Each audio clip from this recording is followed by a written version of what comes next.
Buenas tardes y bueno, creo que este es un tema que nos conmueve muchísimo porque además ha sido, digamos, parte de nuestra apuesta política en la Agencia para la Reincorporación. Yo voy a hacer una intervención, espero corta, pero si me paso me levantan la mano y quisiera hacerlo como en tres partes. Como ustedes saben, antes de llegar a la Agencia para la Reincorporación, yo fui comisionada de la Comisión de la Verdad y tuve a cargo el capítulo de mujeres y personas LGBTIQ más en el conflicto armado. Y ahí construimos también un apartado sobre las mujeres y lo que pasó con las mujeres en filas, no solamente de las antiguas FARC, sino en general, pero con énfasis, digamos, allí. Entonces quisiera primero contar muy rápidamente cuáles fueron como los principales elementos y hallazgos de este informe. Segundo, quisiera ya contarles más específicamente lo que encontramos alrededor de este tema de las mujeres al interior de las filas. Y tercero, contarles cuál es la apuesta de la agencia que encontramos cuando llegamos frente al tema de las mujeres y qué es lo que esperamos dejar y ojalá seguir fortaleciendo cada vez más. En el informe de la Comisión de la Verdad logramos trabajar alrededor de 15.000 testimonios que fueron recogidos a lo largo y ancho de todo el país. Y en esos testimonios, a través de esos testimonios fundamentalmente, pero también de informes que nos presentaron las organizaciones de mujeres, etcétera, logramos indagar alrededor de tres temas particulares. Primero, ¿qué fue lo que le pasó a las mujeres en esta guerra que hemos vivido y que lamentablemente seguimos viviendo en muchos territorios? Entonces, la primera parte lo que buscaba era mostrar qué pasó. Luego tratamos de mostrar por qué pasó, más que mostrar, explicar un poco por qué. ¿Por qué le pasó eso a las mujeres? ¿Qué era lo que había detrás? ¿Por qué esas violencias que se ejercieron contra las mujeres eran distintas a las que se ejercieron contra los hombres en la guerra? Y finalmente, en una terquedad de esperanza hacia el futuro, también contar cuáles fueron las resistencias de las mujeres en la guerra y digamos cómo eso realmente ha contribuido a la paz de fondo en este país. No a esa paz que se da en las grandes negociaciones, en las mesas de negociación, que es muy importante, por supuesto, sino a esa paz en la cotidianidad que sostienen las mujeres en cada uno de los actos que hacen cuando se enfrentan, digamos, a la guerra. Entonces, en el qué pasó, yo no voy a redundar mucho, porque creo que eso más o menos lo conoce ya el país, pero las mujeres vivieron, digamos, una multiplicidad de violencias que están narradas en el informe. Vale mucho la pena leerlas, es muy fácil de leer porque además están narradas sobre todo a través de las voces de las mujeres y de lo que vivieron. Vivieron situaciones asociadas, por supuesto, al despojo, al desplazamiento, a las violencias sexuales, a multiplicidad de violencias por parte de todos los grupos armados. Aquí estamos hablando de las guerrillas en general, estamos hablando de grupos paramilitares, estamos hablando de la fuerza pública, es decir, todos los que se disputaron esta guerra ejercieron algún tipo de violencias contra las mujeres.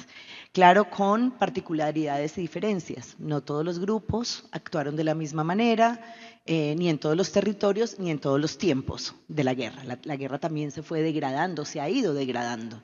Y esa circunstancia ha hecho también que las violencias que se ejerzan contra las mujeres sean cada vez más crueles, por ejemplo. Pero bueno, eso lo voy a contar en la parte más adelante. Entonces, digamos que en esa primera parte de qué pasó, lo que mostramos es también las particularidades de lo que le pasó, por ejemplo, cómo se ejercieron las violencias frente a algunas mujeres por ser afrocolombianas o por ser indígenas. Había unas particularidades asociadas al racismo, por ejemplo, estructural, que también se traducen en la guerra en determinado tipo de violencias.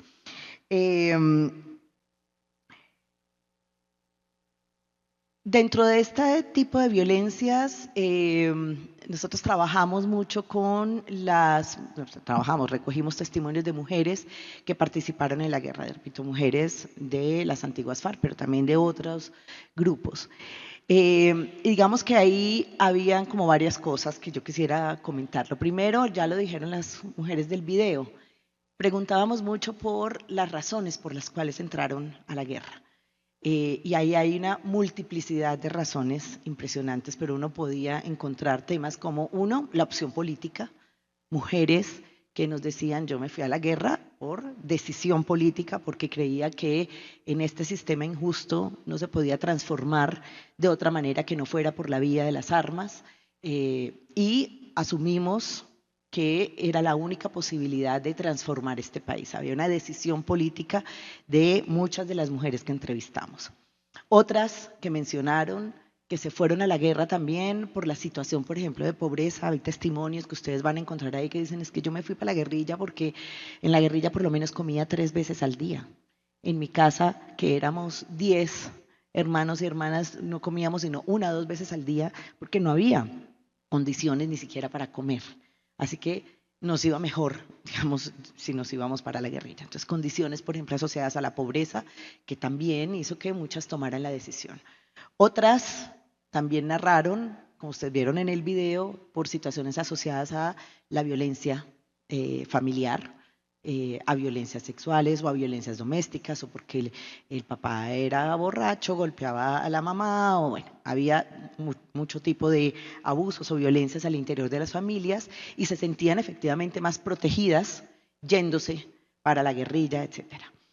Otras decían es que no teníamos más opción. Lo único que conocíamos aquí no conocíamos el Estado, la posibilidad de estudiar más allá de la primaria, y pues aquí lo único que conocíamos realmente era la guerrilla. Era la única opción real que teníamos de subsistir, de ser, de estar en este mundo como la única posibilidad en el futuro inmediato. Y otras, muy pocas, debemos decir, en los testimonios también dijeron que bueno, hay unas que se fueron por amor, también los decían, yo me fui pues porque es que me enamoré de un guerrillero y pues decidí que quería seguir mi vida con esa persona y me fui a la guerrilla. Y algunas, esto sí, en mucha menor proporción, pero lo dijeron, que se habían sentido, digamos, presionadas y obligadas casi que a irse en determinados momentos. Entonces, las razones por las cuales las mujeres decidieron irse a la guerra pues son variadas, y yo creo que esto es importante porque esto ha generado un gran debate también en el país. En estos días escuchaba yo que habían mujeres firmantes haciendo un plantón al frente de la JEP, un poco desmontando la narrativa que también se ha montado, digamos, en este país, alrededor de algunos medios de comunicación, etcétera, sobre que la razón por la cual las mujeres estuvieron en la guerra es porque todas fueron obligadas a irse a la guerra, obligadas a ser esposas de algún comandante, etcétera, obligadas a...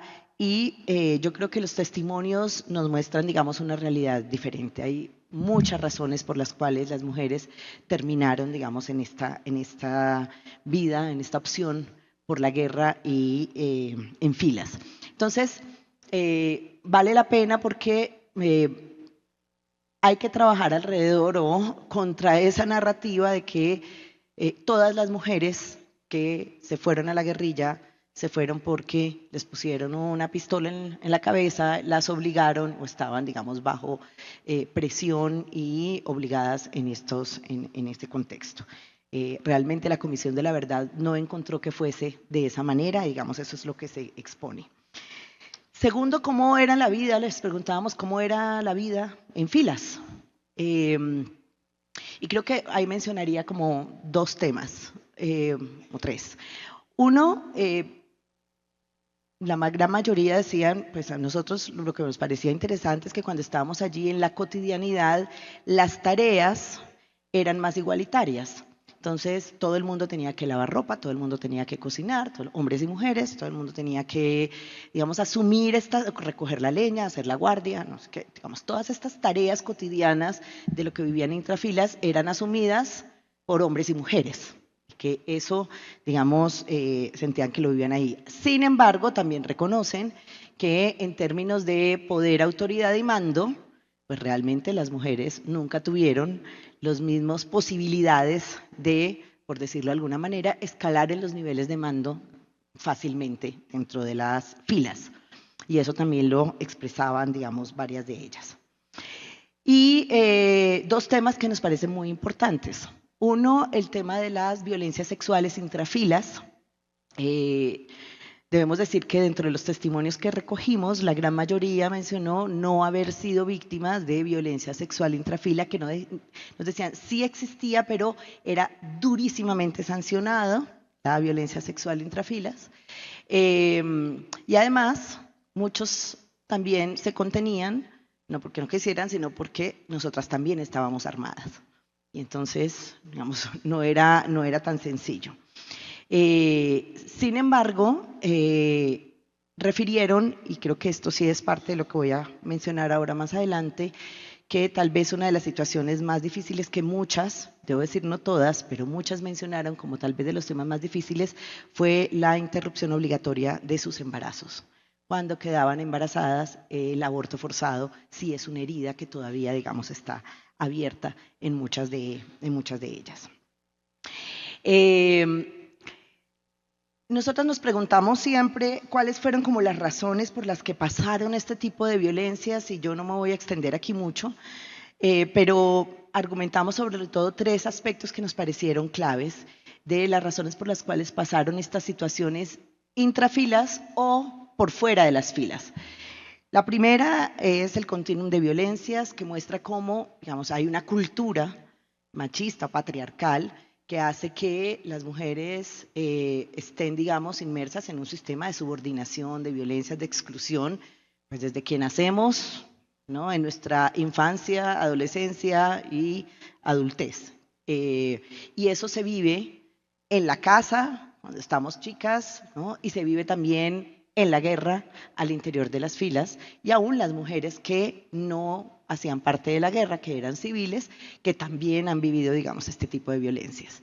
Entonces, hay un continuum de violencias, producto justamente de la existencia misma del patriarcado, que ha generado, digamos, unas continuidades, ¿cierto? Y unas circunstancias de violencias que viven las mujeres a lo largo de su vida, en lo público, en lo privado, cuando son niñas, cuando son adultas, etcétera.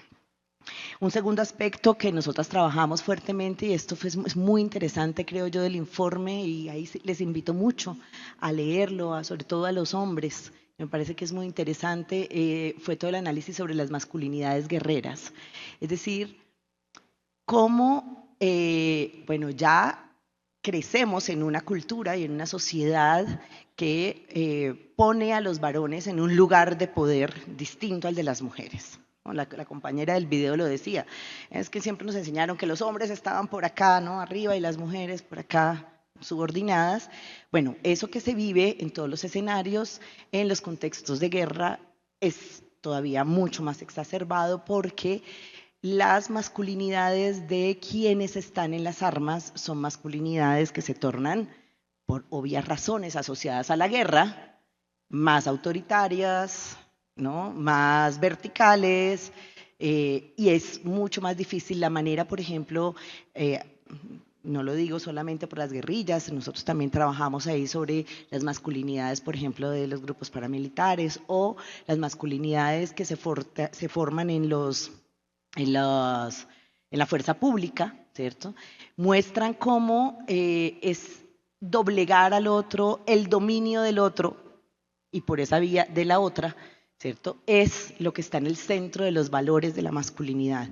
Y como esas masculinidades guerreras, pues lo que hizo, por supuesto, fue generar también unos impactos diferenciados de las violencias que se ejercieron contra las mujeres en los contextos de guerra. Y por último, la desprotección histórica del Estado frente a las mujeres. Es decir, un Estado que no ha garantizado los derechos de la población en general, pero particularmente de las mujeres, pues por supuesto ha permitido también que esa desprotección histórica en estos contextos de conflicto y de guerra pues sea, digamos, mucho más profunda y mucho más dura. La comisión cierra el informe, bueno, con recomendaciones y cuenta también, digamos, esto decía yo, la parte esperanzadora que muestra lo que las mujeres hicieron en este país por la paz.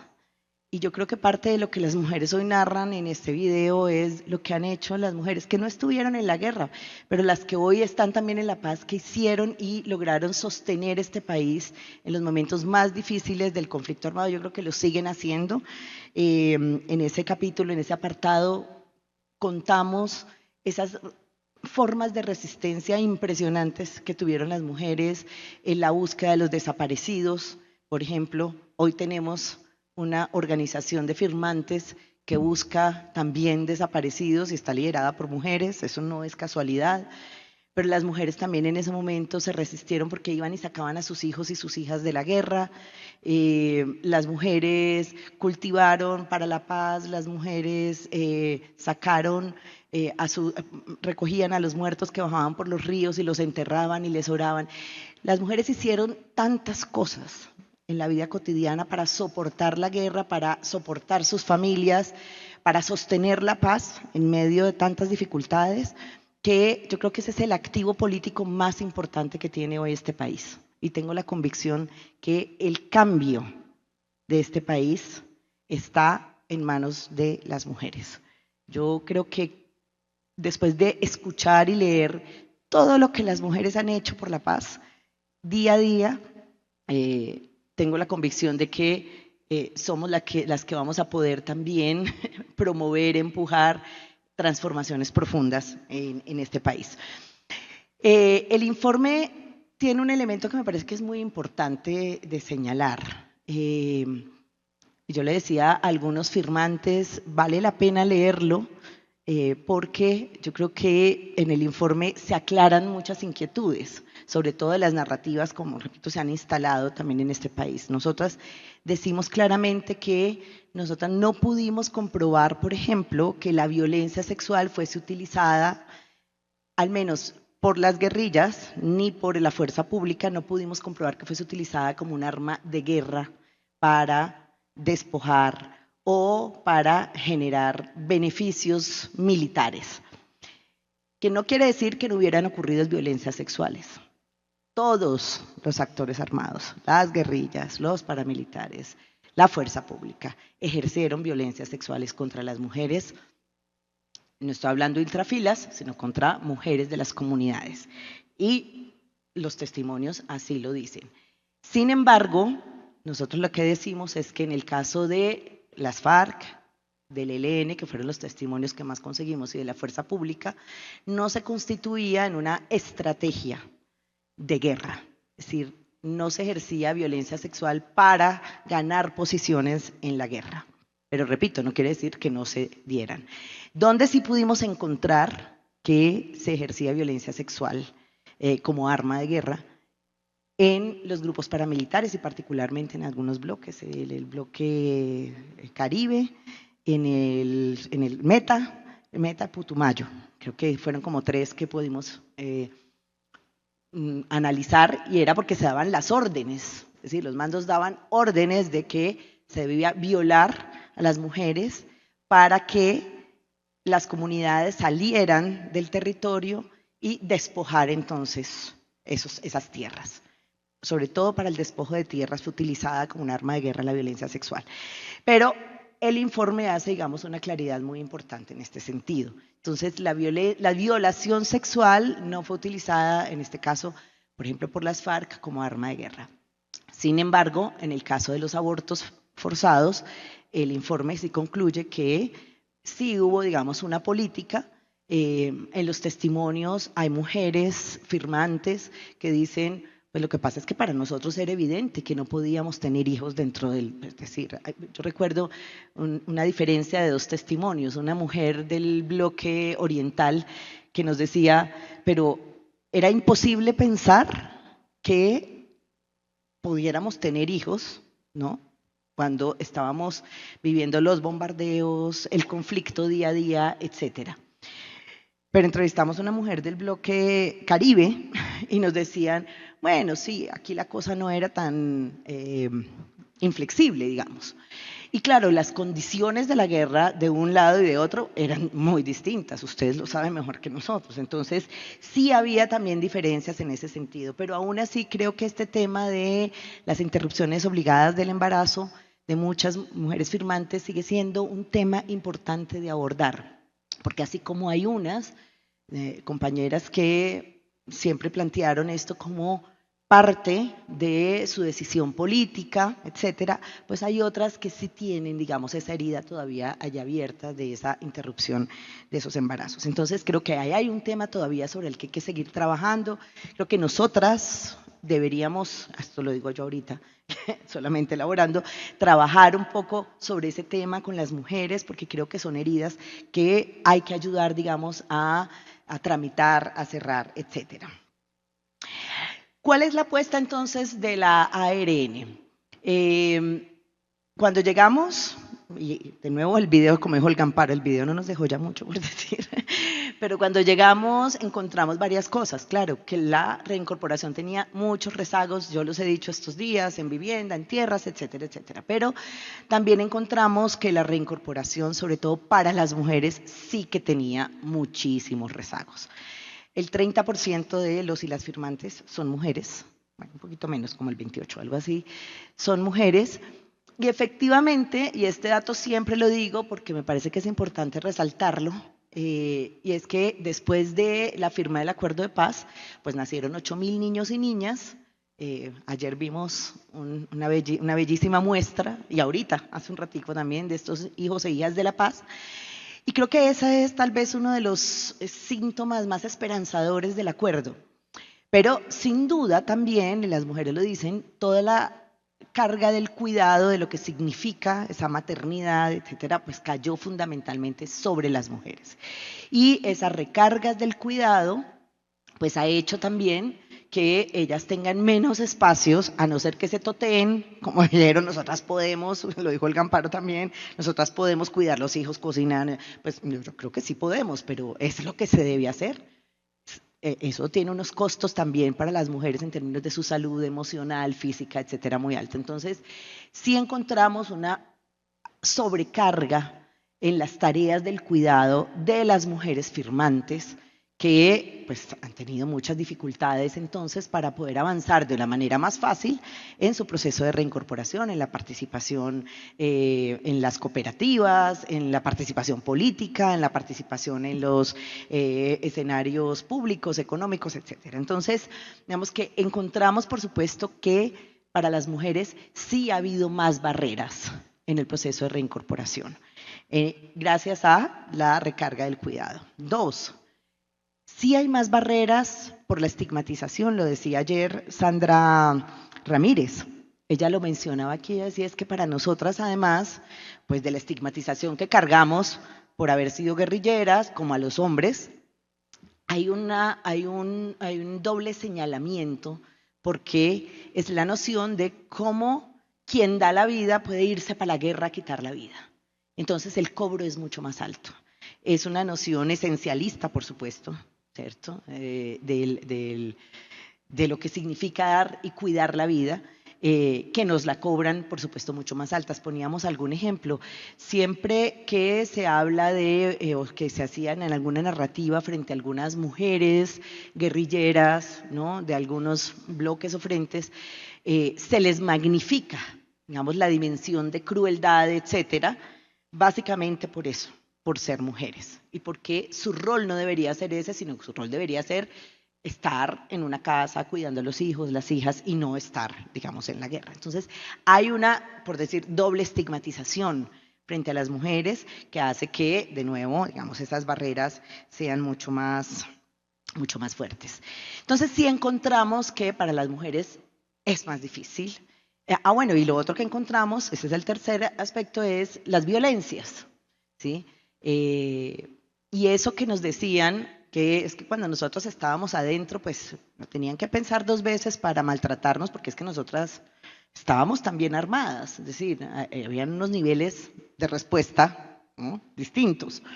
Pero ahora encontramos que muchas, de hecho tenemos 2 mujeres firmantes víctimas de feminicidio en estos años. Entonces, víctimas también de violencias sexuales, de violencias en la casa, etcétera. Entonces, las violencias también es otro de los factores que encontramos en donde las mujeres de hoy firmantes estaban siendo víctimas. Y bueno, nos pusimos en la tarea de ver qué es lo que toca hacer para que las mujeres firmantes entonces salgan, digamos, de esos lugares difíciles de subordinación, de exclusión, de sobrecarga, etcétera. Y ahí pues nos hemos propuesto una tarea y es que cuando llegamos pues el enfoque de género de la agencia lo ejercía una persona pues, que sabíamos que era imposible poder abordar algo seriamente con una sola persona que pudiera hacer todo el trabajo que requiere efectivamente si es que no queremos que el enfoque de género o de mujeres y género sea un titular.